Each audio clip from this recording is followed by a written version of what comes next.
He silenced her call at 9:14 on a Thursday night, and he did it the way he did everything that inconvenienced him. Smoothly, without hesitation, without looking up from the man across the table whose account was worth 8 figures and whose laugh was too loud for the restaurant. That's the part Brynn would think about later. Not the accident, not the cold vinyl chair in the ER where she sat for 4 hours with nobody's name on her emergency contact form. Not even the moment the attending physician found something on her scan that had nothing to do with the accident. It was that particular gesture, thumb, screen, dismiss, that she would carry like a stone in her chest long after everything else had resolved itself into something she could live with.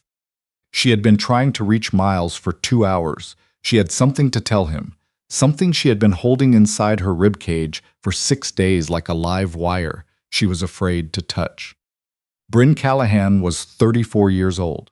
She owned a cafe called Tender Grounds on Chicago's near West Side, the kind of place with mismatched chairs and a chalkboard menu that changed with the season, and a back room where she put her daughter to sleep on a cot when the sitter canceled and she had nowhere else to turn, which happened more often than she let on to anyone. Jem was 7. She slept hard the way children do when they have not yet learned to carry things into the night with them. She was asleep in the back room right now, curled under the blanket Brynn kept behind the supply shelf, while out front Brynn sat in the dark after closing with a folded piece of paper on the table in front of her and her phone in her hand, and Miles Carver's name on her screen going unanswered for the 3rd time. The paper was from Dr. Okafor's office. She had gone in 6 days ago when the fear had gotten too loud to ignore. She had sat in a paper gown on an exam table and answered questions in a voice she'd kept deliberately steady, because steadiness was the thing she had trained herself to perform when she was most afraid. Dr. Okafor had ordered imaging, then a needle biopsy. Brynn had driven herself home and made dinner and helped Jem with a worksheet about the water cycle and not said a word to anyone. The results had come back that afternoon. Benign. She had sat in her car in the cafe parking lot for 11 minutes, reading the word over and over until it became something she could actually receive. Then she had gone inside and made coffee she didn't drink and waited for closing and thought, I need to tell Miles. Not because she owed him the story, she wasn't sure anymore what she owed him, but because for 6 days she had been carrying this alone, and he was supposed to be the person she didn't have to carry things alone with. She had texted him at 7:08. Can we talk tonight? It's important. He had read it. She could see the receipt. He hadn't replied.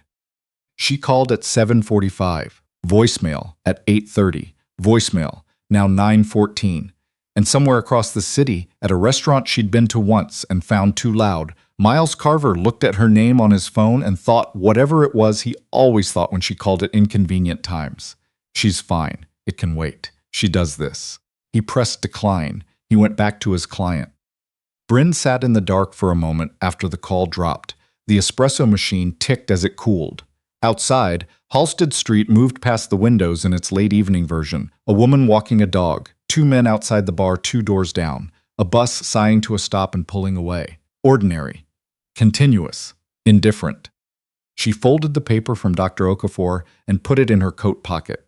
Then she stood up, went to the back room, and gently woke Jem. We're going to Luz's, she told her. Jem asked no questions.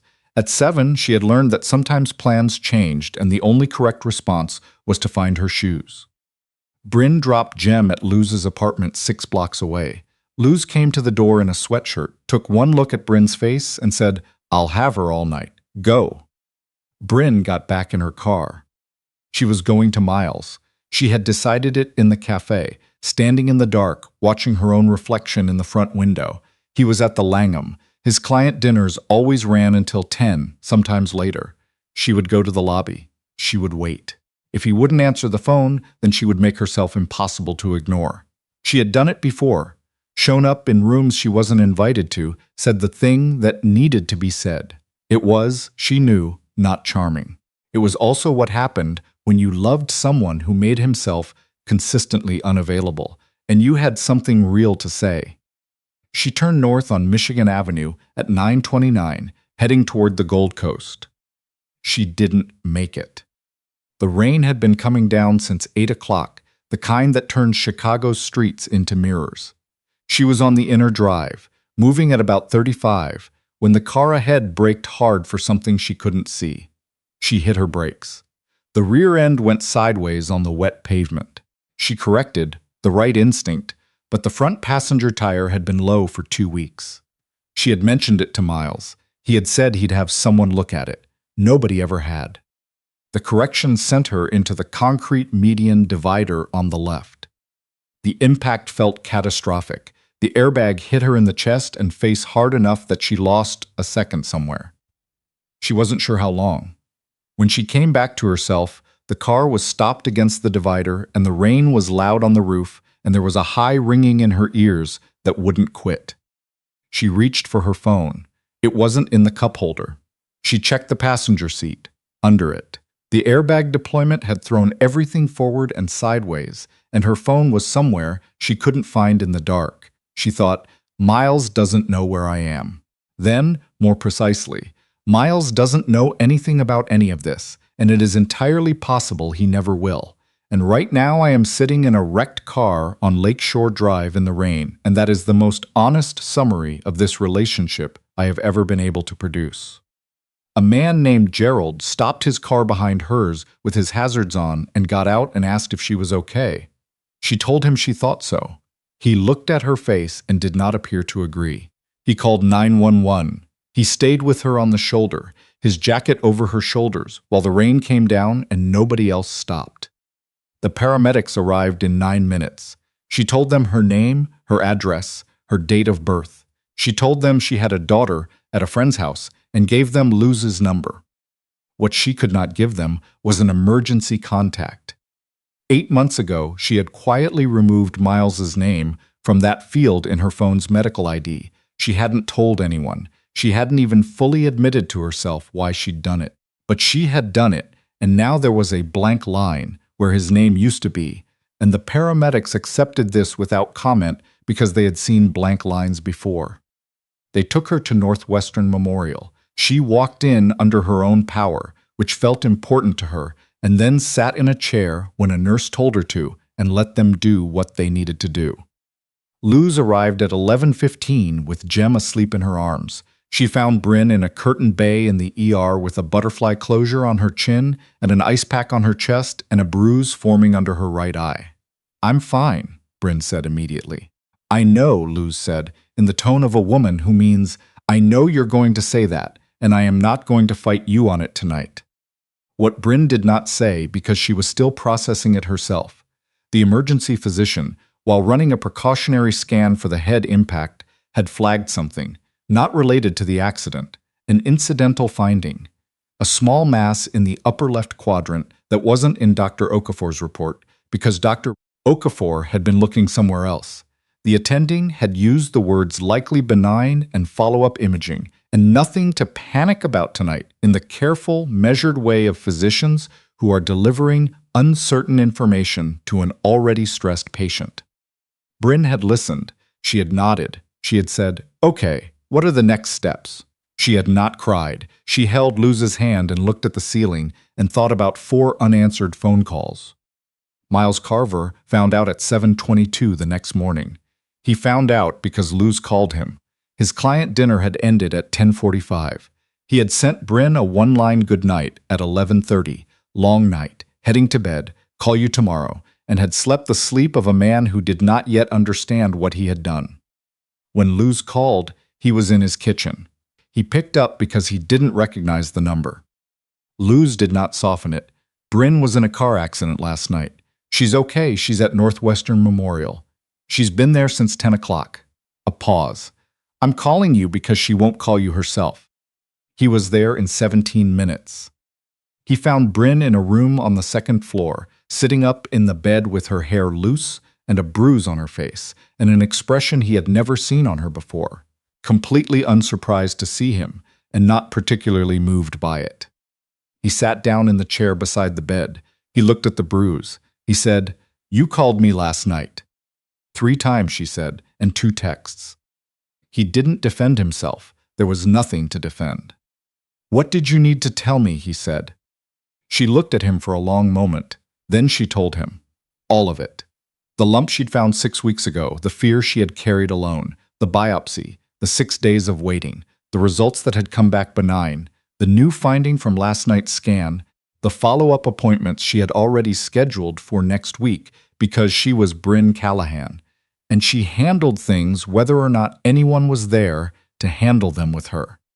She told him in the flat, organized way of someone who has rehearsed a thing so many times in her head that the performance has been stripped out of it entirely.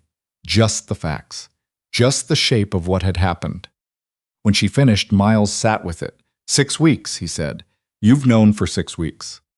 I tried to tell you last night, she said quietly. I tried 4 times.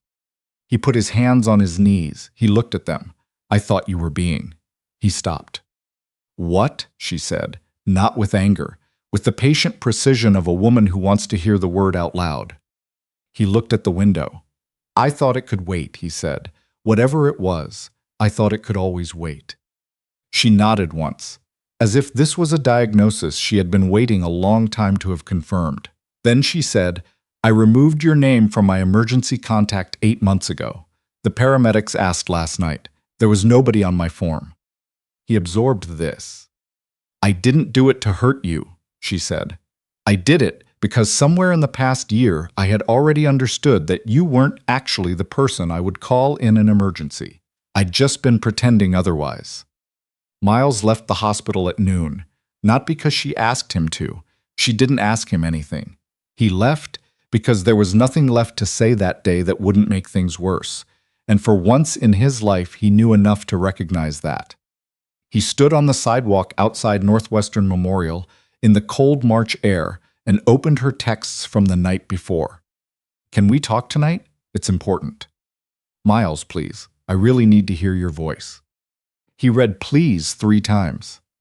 It wasn't a word Brynn used casually. She was the most self-sufficient person he had ever been with, and she had used please, and he had looked at her name on his screen at a restaurant table and decided it could wait.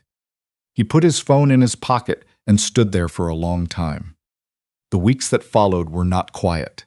Brynn's follow-up imaging came back clear. The incidental finding was benign as the attending had expected.